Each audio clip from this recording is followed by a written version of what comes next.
Hi everyone, welcome back to today's table topic practice video. And the table topic for today is, can there be happiness without sadness? Can there be happiness without sadness, pleasure without pain, peace without war? When we talk about such topic, pleasure without pain, peace without war, happiness without sadness, we often believe that it is not possible without another. So we believe that if you want to be happy, there will be some sadness. Some days you will be sad as well. Uh, when you talk about anything, we just think in opposite terms. So in the same way, uh, this present situation where we like, is it truly the case? Like, can't we have a peace without war? So the way I think about it is that when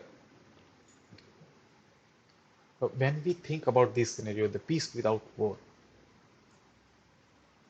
yes, we can have peace without war. It is not necessary to be at war to understand the peace.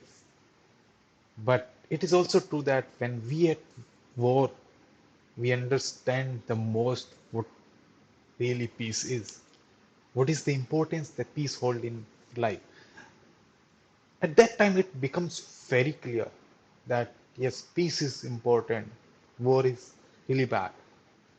If you think about, if you look back in the history, it took two world wars to realize that war is not a solution for the humanity.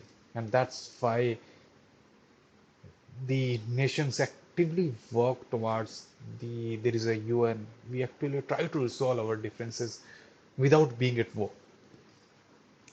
And when we say war, it doesn't actually be fought, should be fought in the ground. When in the today's world, we value the human lives the most. So this is what I think about it. And now we know what can we do about it. So when you be happy, you should think that there will be some days of sadness as well. When you are sad, you also need to think that there will be some days you will be happy. This shall pass. You need to have this attitude. When this too shall pass, that the time will go and things will become better. That's how we can think about this concept and imbibe in our life. Thank you. Over to you.